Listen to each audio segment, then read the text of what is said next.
Okay guys, welcome to part 2. In this video I'm going to be painting the top of Perdita.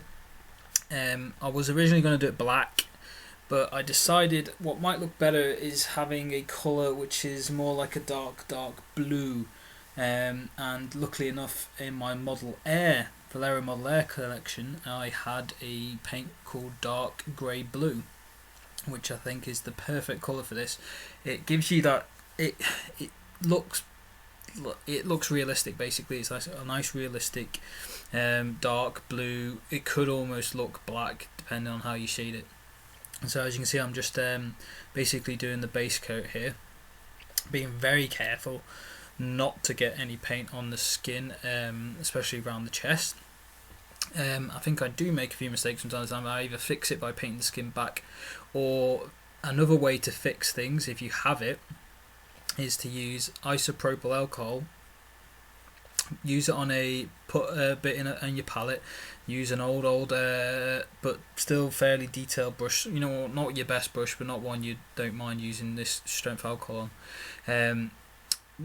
You know, soak it in the alcohol, wipe the excess off, and very carefully brush over the layer of paint that is you want to get rid of. And 9 times out of 10 you can pretty much just brush off that layer of acrylic paint without touching below. But obviously if you keep going at it, you'll just go through the layers and layers and layers. But I use this quite often to fix small errors, and it works especially well if you've done a varnish between layers, because then you've got that varnish to protect the underlying paint. And so far in this series, or in these videos, I've not varnished anything yet, but I will do, because I'm going to do a satin varnish at some point, and then use a black wash to sort of go around and darken up all the recesses, especially on things like this top, because this top, the darkest colour it is at the moment is this blue, and I just highlight it up, and that is all. I haven't done the recesses or the shadows yet, so obviously I'll come back later and put in the black in to darken up the shadow areas. Sorry about that bit, I was painting off camera. So I'm starting to shade now. As I said in the last video, I wanted to make it so this top basically looked transparent and you could see through it. The reason I did this is because there was a brilliant miniature I saw on Cool that did the same thing, and I basically want to essentially copy it. It's basically the whole scheme of this miniature is based heavily on that particular one. And so the trick here is I've mixed in my base skin tone, which was dwarf skin, with the model dark blue grey, and that's basically what I'm going to do. I'm going to work up adding more and more of that skin colour into that mixture to go up in the highlights. And what that's going to do is going to give you that effect that this top is transparent. It works really well on things like tights as well, and if you like sheer fabrics, if you want to try, and if you've got a miniature which has like stockings or whatever, if you want to make them look transparent, whatever colour you want them to look, you then mix that with whatever the skin colour is. And usually, you know, so if it's a black, you'll just use black and you'll mix it in, and it works really well, as you can you'll see here. Obviously I'm being very careful each time I'm painting slightly lighter layers by, you know, mixing in the skin tone, and I'm leaving, you know, a small bit of the previous colour behind, and I'm making sure that each layer I'm doing is uniform. And I'm basically just concentrating the highlights on the breast and on the shoulder, but I think I toned back the one on the shoulder because it just didn't look quite right. I've tried to leave a line as well between the top and the actual skin of the breast as well, to sort of separate the two, to make it look like, yeah, this is definitely a piece of clothing here. I haven't just painted, you know, onto the top, the skin colour by accident.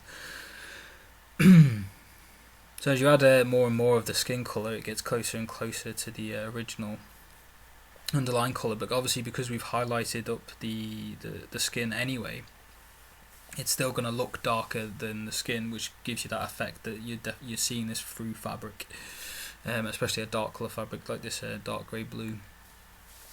With the Model Air colours, by the way, they're made for airbrushes, but that doesn't mean you can't use them with a normal brush. In fact, they work really well because they're already the right thickness. They've been pre-thinned obviously for the airbrush, and that's just perfect for painting. So I use quite a few of them for lots of different things. And the other cool thing about them is because they're designed for airbrushing and sort of like scale models and stuff, you get a lot of realistic colours in the range, so you can pretty much pick, decent colours like for doing clothes and things like that. Dark grey blue works really well.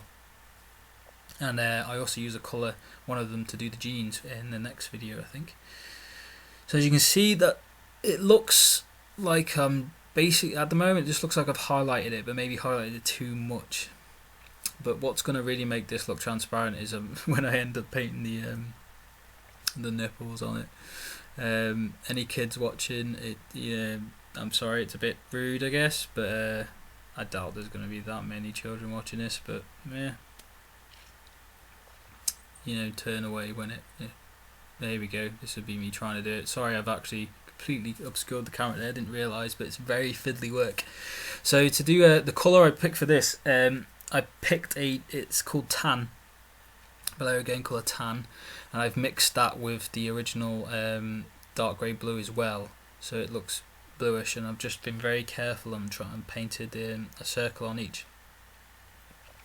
And then I tried to paint a highlight to make them look, a bit more three-dimensional, but it really wasn't working. So what I ended up doing is doing that off camera instead. Now to tone back the flesh colour, I've decided to do a glaze. So I've used Vallejo's glaze medium and mixed it 8 parts glaze medium to 1 part of the dark grey blue, and I'm just gently brushing it on. I've not overloaded the brush or anything. It's not a wash. You're just trying to glaze is there to tint the colour. So I've just carefully gone back and just knocked it a bit further back. So there we go. That's the finished result. I think it looks amazing. I was really quite chuffed. So stay tuned for the next video where we paint the jeans. Any comments or advice or questions, post below. I'm happy to answer them. Okay, see you in a bit.